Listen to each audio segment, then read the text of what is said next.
23 for the September 23 general elections. It was on social issues, and we're going to go straight to the analysis that you want to hear.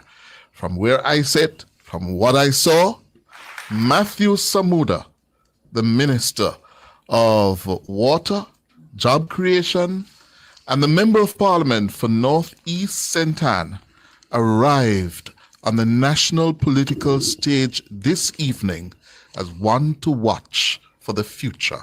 He is leadership material. He was commanding, he was self-assured, he was coherent, logical, and devastating in his responses. He, to me, was the star of the debate this evening, without doubt. I would agree with that assessment, Cliff. He was heads and shoulders above the rest. He was heads and shoulders above the rest of the field by a wide margin. He showed a level of confidence and understanding in all the subject matters that were discussed this evening, and it resonated to suggest that when you heard him answer a question, you were certain that the answer was proper, as well as he was the proper attack dog as well. He gave the jabs where the jabs were necessary, but he did not veer off into that territory unnecessarily. He stayed on point and he stayed on message. Javon? I absolutely share your sentiments. Mr. Samuda really rose to the occasion and anchored the Jamaica Labour Party's team like Siobhan said. He was both attacking and defended and responded to the questions beautifully. Wonderful stuff in the world of debating. I am most pleased. Nadine? I think he really took the debate to the next level. He answered each question. I think sometimes some of the debaters got lost in the middle of the question, like they didn't remember what road they were traveling on, and so sometimes they got lost and you could see them trying to find their way back, but they couldn't. He never did that. And he always answered his question and answered within time. And what I noticed with him, his strategy at first was, I'm going to answer the question and then I rebut. And then he didn't get long-winded. He was precise. He was clear. He stayed connected to the question and to the message. And then he went after the PNP. And there were moments when he went after the PNP that he was devastating in terms of how he rebutted. And because they said some things that they shouldn't have said, he was able to bring in some things that he would perhaps not have brought in unless they said those things. So I think he was very, very effective. He showed a mastery of the social issues. I'm impressed. Let me go to Ricardo Brooks first. Ricardo? Hi, Cliff. Hi, panel. Hi. Yes, I agree with you. Matthew the occasion brilliantly. As I said, I expected him to. But the panel not to sleep on Kamina Johnson-Smith's response to that integrity question, which I think she hit out of the park without batting an eye. I thought it was one of the most effective answers of the night. And with so many eyeballs, I think this is the first time in a very cogent, crisp, clear way that a member of the Jamaica Labour Party has come to the Prime Minister's defense in the way that she did. Colonel Charles Jr.'s closing statement, excellently executed. He had a very shaky debate, but he certainly redeemed himself with that closing That was his statement. best moment, Ricardo. Yes, absolutely was his best moment. Raymond Price may have oversold himself, may have overdone it tonight. I think in the past, his theatrics have come across well. Tonight, it bordered on ugly. And I don't know that he did the People's National Party any favors. Sophia Fraser-Binns, very commanding, confident, clear, crisp. She did what she needed to do. Damion Crawford resisted the urge to lecture, and he threw some punches. All in all, I think it was a pretty balanced affair. Only because I think Matthew Samuda was so head and shoulders above his fellow debaters. But all in all, I think I declared a draw. Pete Sankey? All right. I said in my opening that I expected Matthew Samuda to come out as a top debater for the PNP. And he did. He held his ground and he did very well. Right? I believe that the JLP was better prepared for this debate. I was expecting more from Raymond Price, but I think Sophia Fraser-Bint is the one who carried it for the PNP, despite fumbling earlier on the environment question, and she covers the environment. So I was expecting her to be better with that. But Martin Samuda hit her very hard on that point. Pearl Charles, as I said, Cliff, came back in the closing part. Pearl Charles, the house in the show, he fumbled a lot. But I think this debate belongs to Martin Samuda, and I will give it to the jail. Javon, I'd like to get your assessment of Damion Crawford in terms of his performance this evening.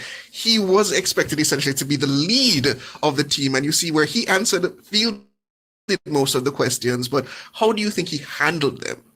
All right, so I believe that he was not confident any at all throughout the debate. I was expecting a more resolute and a more commanding Damion to be on display. That wasn't the case. I think a lot of the times he got lost in his response and he veered off course.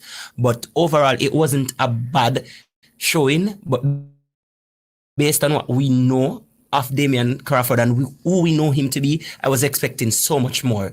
But it's a fair, I'd give him a fair attempt. Well, I was disappointed, yeah? And Damion fell victim to the expectations game, Yes, yeah? yes. People thought he would have led the PNP. He never gained his composure. He was nervous right throughout the debate, yeah? He made some gaffes when he spoke, for example, about the mammogram. Only two mammograms, yeah, instead of mammography units. Yeah, and that dogged him throughout much of the 90 minutes. I think he was the worst performer tonight, without a doubt. And I have to draw attention to the matter of when he was speaking about data and access in terms of rural schools. Yeah. He confused many of the terms in terms of he showed that he did not understand the material he was working with. He was a nervous wreck. He confused megabytes with megabits per second in terms of capacity versus speed, Yes. which shows that he did not fully actually grasp what he was detailing. But I understand, Pete Sankey, you have a point to make regarding Damion's performance. Yes, looking at Damion, I think Damion is more a platform speaker. This wasn't suitable for him. Damion would have performed better on the platform. I was expecting much better from him, but he will be better on the platform, I think. Thanks. Yeah, I agree. I think he's more of a I don't want to use the G word, but on the platform, that repartee that you get and the call and response kind of speaking, but I think to carry a lot of facts and to speak to items in a particular kind of expert way, I think that's not Damion, and we saw that tonight. We saw that he could easily get confused with facts, and he could present information that is not true, that made his side very vulnerable. And so I think people tend to expect a lot of him, perhaps because he's the writer of the manifesto or the main architect of the manifesto. People expected him to know more, perhaps because he comes across as this savvy, character. I made a point at the beginning of our commentary that the medium can be devastating. Television can be brutal. Yes. True. And Damion fell victim to that tonight. Yeah. He was not sweating, but his face was oily. I don't know if it was sweat, but he did not look comfortable. He was not the self-assured Damion Crawford, confident that we were expecting. Yes, he looked out of his depth. The other takeaway for me, yes, the first of the three debates, the opposition needed to land punches. Yeah? Price tried, Damion tried, Sophia tried, especially with that question that Ricardo spoke to about the Prime Minister's uncertified declarations, and the government responded more than effectively, parried very well. If you're in a boxing match, they defended, they bobbed, they weaved, and counterattacked. The opposition did not score any points tonight. And I would agree with you, Chris. I don't know if that question is still in play, though. That matter of the Prime Minister's uncertified declaration. I don't know if in the grand scheme of the political narrative at this particular point, if it is in play beyond PNP grassroots supporters. You know what I mean? Yeah. I think they could have punched with some other pointers, you know? And Ricardo, that's where I'd like to bring you in, because that was my question to the panel when that question was asked. It was almost predictable. Yeah. It would be the one question on a test sheet that you would expect the person taking the test to have the answer to. So why bother go for that question? I'd like to bring you in on that, Ricardo. Yeah, I mean, I think Dr. Sprint is right. I think it was political red meat for the base. That's what I think. Ultimately, you know, the truth is you want to use this exercise to show up your political support, right? The JLP lead bids were a well-known attack on the PNP, which is high taxes, and Sophia Fraser-Binns went for the political hot talking point regarding the Prime Minister. I think what I was impressed by, I mean, you're right, Siobhan, you'd expect that the JLP debaters would be ready for the question, but it was the effortless way with which Kamina Johnson-Smith swatted it away. I really was impressed because the fact is, up to that point, let's be frank, she had been struggling. She had been struggling to maintain time. She had been struggling to keep her thoughts, you know, on track. But on that one question, it was such a standout moment for me. I think I tweeted whack, because you literally heard the ball hit the bat and your eyes just watched it just fly out of the stadium. It really, really, I thought was very effective of her. Mm-hmm. Yeah. Well, who won the debate, Javon? All right. So before I give my thoughts on who won, I just want to point out that this is the first social debate that we're having in ages where crime has not been mentioned any at all. And I think that stands to testament that our country is heading in the right direction. Mm-hmm. And to make it brief, in my estimation, I'd give this the first debate to the Jamaica Labour Party. Mm-hmm. Nadine? I think to the Jamaica Labour Party best speaker, Matthew Samuda. I second. Yes, I think the JLP more cogently handled their questions, and most of them stayed on point. I think the PNP, especially Price and Damion, they tended to go off topic and didn't tackle the questions as the questions were answered in the way they needed to be. I think you know, there were points when the JLP kind of went off, but it was less than the PNP. And I think the JLP stuck to answering the questions, especially with Matthew Samuda. They answered the question more directly and more pointedly. I also thought whoever was doing the social media questions, and they asked some questions that were answered before. So I'm wondering if was that they never had enough social media questions or what, but two of those questions were asked before, right, and they asked them again, which I thought was a waste of time given the range of potential other questions that could have been asked. And it kind of threw me off in terms of the methodology of the debate, because that was distracting, and I think they ought to fix it for the next time. Pete Sankey? Sorry, I may have jumped ahead, because I did say earlier that I believe the JLP was more prepared, and the JLP won the debate to me tonight. One surprise question, and it came from social media about federal homes. I don't think anybody was expecting that one at all. But for those who have been covering the news for many, many years, Cliff would know that the federal homes have not been properly monitored from going back to the 1970s, right? Yeah. So I'm not sure where they're going with that one. And there were some questions that were not answered.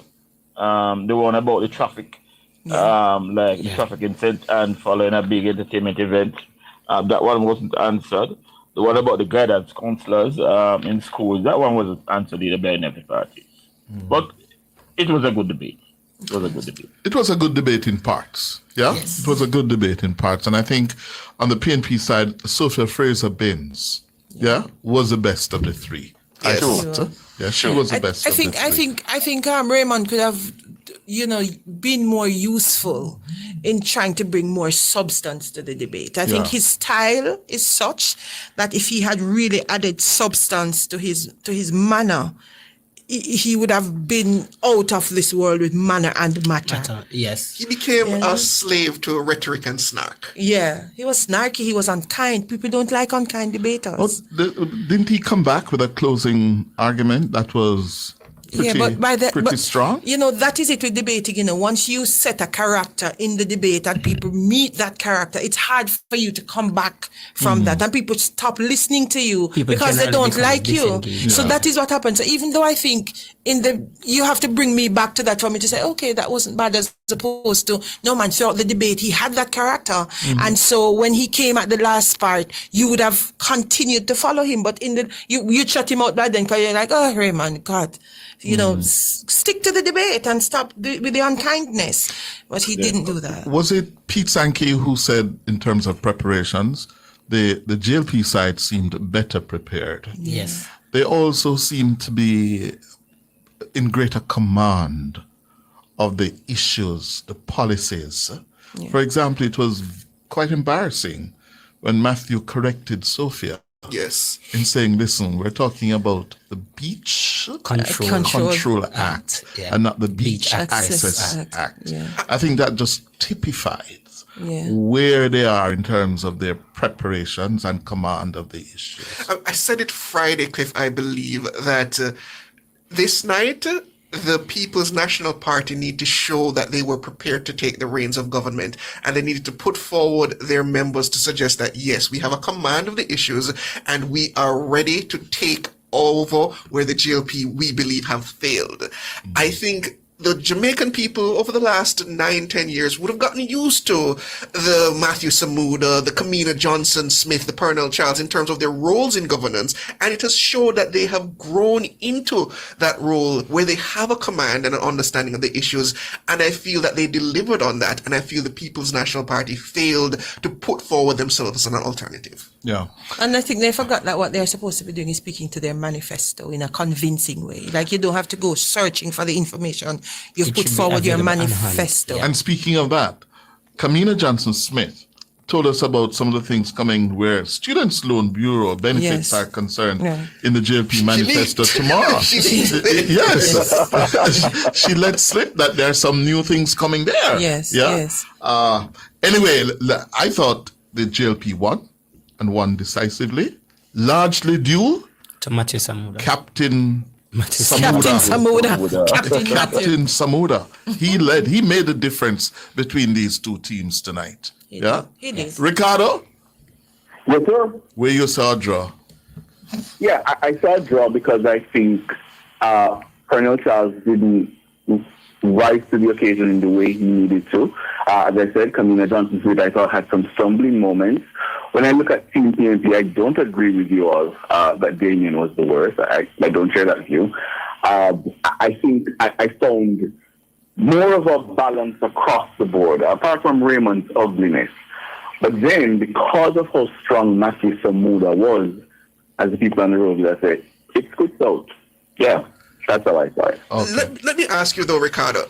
You said that you don't believe Damion Crawford performed poorly in terms of relative No, I to the didn't rest say of the that. team. I said I don't think he was the worst. No, Okay, very well. But let me ask you, in terms of what was expected of him going in terms of his performance in other venues such as the Senate and other areas on the political platform, don't you believe that he fell short of what would be expected of him?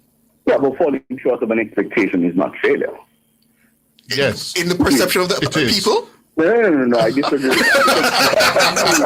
the fact that you have set up an expectation for him that he didn't meet, I don't think that's fair. Who did you see as the leader of the PNP team? Because if I do that, then across the board, all six of them didn't meet the mark. Who did you see as the leader of the PNP team going in?